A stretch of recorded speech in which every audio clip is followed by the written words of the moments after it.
Banyak anak-anak lajang. Yang senyum yang lajang aja. Ini anak udah 3 senyum pula. Jaga anak ya Bu. Ini modus pemurtadan. Pura-pura masuk Islam, pura-pura potong senapan angin. Tapi nanti sesudah nikah, sudah anak 3, murtad.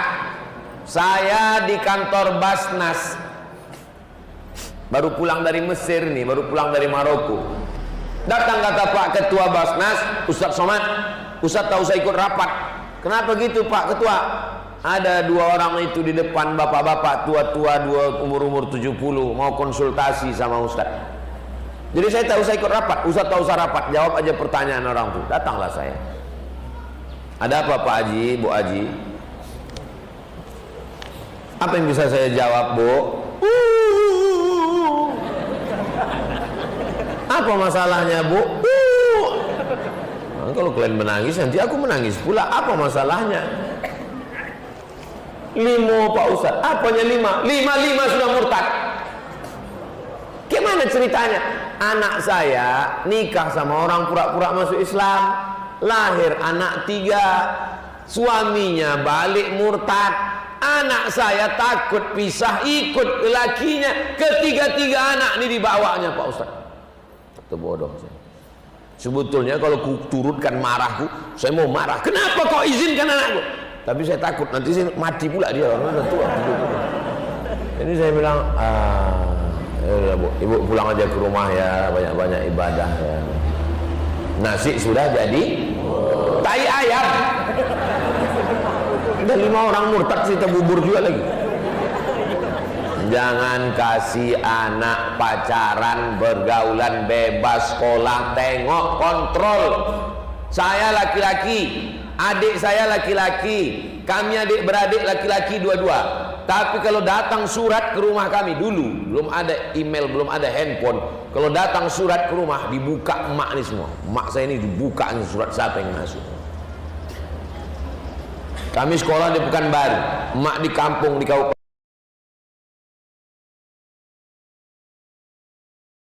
Kami sekolah di Pekanbaru, emak di kampung di Kabupaten. Serak botol parfum. Kenapa emak pecahkan? Kusangka minuman keras. Emak saya tidak hanya melahirkan, memeriksa, menyekolahkan, memeriksa, menyekolahkan,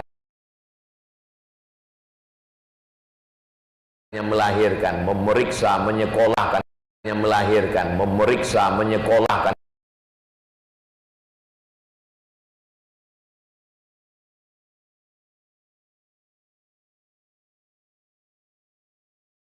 Siap Ibu mengamuk? Siap Ibu mengamuk? Siap Ibu mengamuk? Siap Ibu mengamuk? Siap Ibu mengamuk?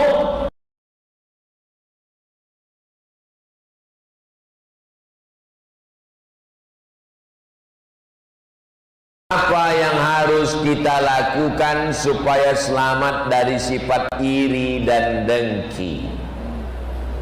5 yang harus kita lakukan supaya jangan kita iri. Yang pertama, yakini bahwa nikmat yang datang itu dari Allah. Tetangga kita rumahnya lebih bagus, mobilnya lebih mahal, itu datang dari Allah. Apa pula dari tuyul? Datang dari Allah. Kita yang iri, dengki, hasad berarti rusak tauhid kita. Rumah tetangga bagus, kenapa pula kita yang demam? Dia beli kulkas baru, kenapa pula kita yang kedinginan? Itu semua datang dari Allah. Itu yang pertama, tauhid. Yang kedua, ucapkan selamat. Selamat ya, kulkas baru. Selamat.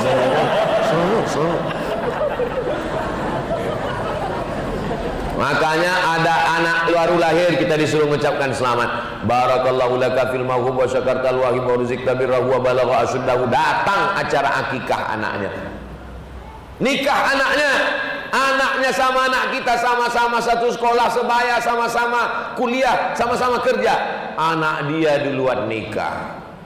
Datang, naik ke atas pentas tuh, ucapkan barakallah lakuma. Kenapa kita mesti datang? Kau datang anak saya, aku tak datang, sakit kali hati anak. Kenapa pula anak dia duluan nikah? Jangan-jangan pakai pelet ini. Yang pertama, yakini itu datang dari Allah. Yang kedua, doakan. Yang ketiga, doakan waktu selesai tahajud malam. Ya Allah, ini tetanggaku, ya Allah, dia baru beli mobil, sakit kali hati.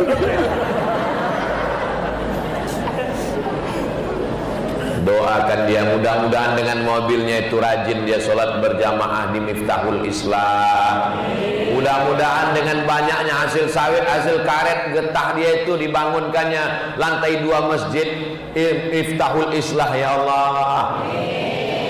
Yang keempat, yang ketiga, camkan dalam hati, kalau aku hasad, maka amal sholatku, tarawihku, witirku, tadarusku hilang. Iyakum wal hasada, hati-hatilah kamu terhadap penyakit hasad.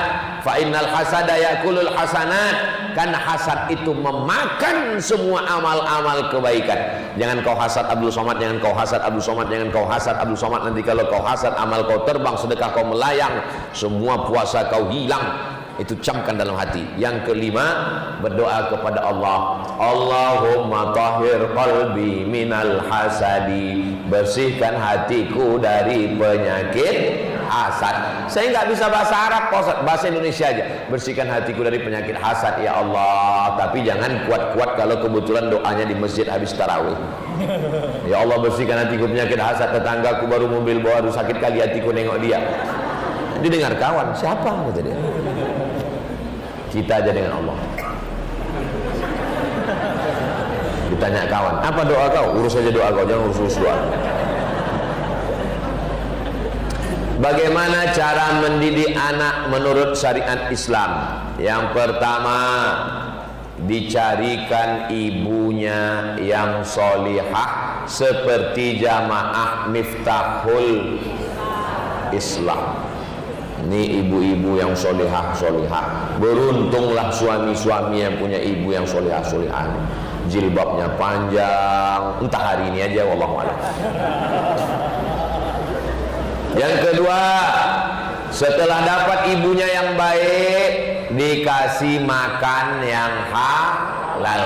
Jangan kasih anak makan haram, duit, tipu, bohong, korupsi, sogok. Kenapa?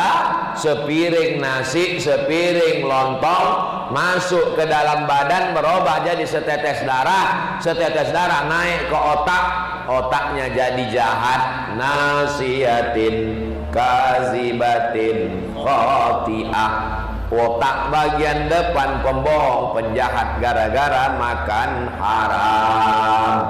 Pertama, cari ibunya yang baik. Yang kedua, kasih makan yang baik. Yang ketiga, didik dengan pendidikan yang baik. Kami tak bisa memasukkan anak ke pesantren, jauh, mahal. Masukkan segera ke pesantren Darul Ihsan. Tadi cuman sebentar kali kami tadi dari Darul. Berapa kilo ke sini Bang Ican? 3 kilo sampai ke Darul Ihsan. Saya kalau ke Jambi ini tidur di Darul Ihsan. Pondok Darul Ihsan. Daftarkan segera sebelum tanggal penutupan berikut ini. Ingat, kuota terbatas. Hubungi kontak berikut. Ustaz Somad itu cuma datang ke Jambi, ceramah sana, ceramah sini, ceramah bupati, ceramah gubernur. Anak kami mau sekolah. Tidak ada alasan orang Jambi untuk tidak memasukkan anak ke pesantren. Karena sudah ada pesantren Ustaz Abdul Somad di Jambi, Darul Ihsan. Daftarkan segera sebelum tanggal penutupan berikut ini. Udah kuiklankan 2 kali tak juga mendaftar, tengoklah kalian. Kasih maknya yang baik, kasih makan baik, pendidikan baik. Keempat, nikahkan dengan orang baik. Nah, Tadi ku tengok ada jamaah anak muda yang datang pengajian Ustaz Somad di Miftahul Islah tadi yang baik. Aku tak mau sama dia, mak aja nikah sama dia. Kalau ada anak gadis ngomong begitu, itu berarti dia solihah. Dia malu. Sebetulnya dia belum tentu juga, pede kali itu. Anak perempuan itu ditanya sama bapaknya segan masuk ke kamar anak gadisnya, dikirimlah utusan ke dalam. Nah, itu ada anak lajang, anak jamaah Masjid Miftahul Islah, mau kau sama dia? Ditengoknya lah keluar, coba kau bawa teh manis keluar, dibawanya lah teh keluar, mau ngidang. Laki-laki itu pun menengok.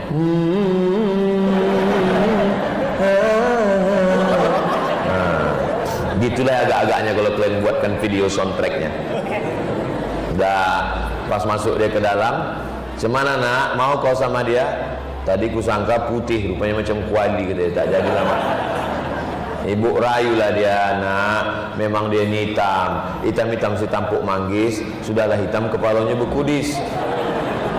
Tapi dia ini baik. Kalau kau cari karena hartanya, harta akan binasa. Kalau kau cari karena rupanya, rupa akan sirna. Kau cari kuasa, kuasa akan hilang ditangkap KPK. Tapi kalau kau nikah karena imannya, karena takwanya, inilah dia." Maka mereka pun menikah, keluarganya sakinah, mawaddah, warahmah. Amin. Yang kelima, doakan pagi, petang, siang, malam kepada Allah. Ya Allah, sehatkan anakku, bukakan pintu hatinya, jangan dia mabuk, jangan dia narkoba, jangan dia pakai ganja, jangan sabu-sabu, jangan sampai dia minum kopi dicampurnya spiritus, mati dia. Jangan sampai dia main judi slot, jangan berubah kelaminnya jadi LGBT, tak jelas tah jantan tah betina. Apalagi di malam-malam Ramadan ini, ibu doakan terus untuk anakku supaya sehat. Al-Fatihah, panjang umurnya. Al-Fatihah, banyak hafalan Qurannya. Al-Fatihah, Al-Fatihah pembuka yang tertutup, Al-Fatihah terbuka yang terkunci, Al-Fatihah membuka segala yang sulit-sulit. Maka kirimkan dengan tawassul membaca Al-Fatihah. 3 doa yang tak ditolak. Doa dakwatul walid, doa orang tua kepada anak. Dakwatul shaim, doa orang puasa. Dakwatul musafir, doa orang yang musafir. 3-tiganya dapat. Kita musafir, kita puasa, kita orang tua untuk anak. Jangan pernah bosan mendoakan anak. Kalau ditengok dari kertasnya ini maunya sampai berbuka ini, nampaknya baru selesai.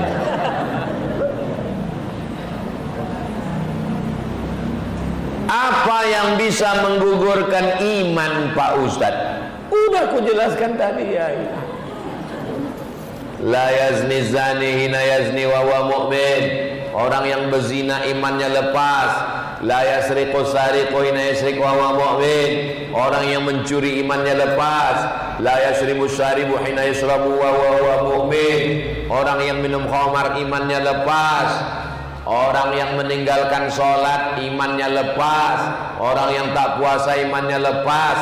Jangan sampai rusak akidah. Mudah-mudahan kita istiqomah. La ilaha illallah Muhammadur Rasulullah sallallahu alaihi wasallam. Kalimatu haqqin 'alaiha nahya wa 'alaiha namutu wa biha nub'atsu insyaallah. A'udzu billahi minasy syaithanir rajim. Ya ayyuhalladzina amanu. Yang mau kita bahas ini surat Al-Baqarah ayat 183.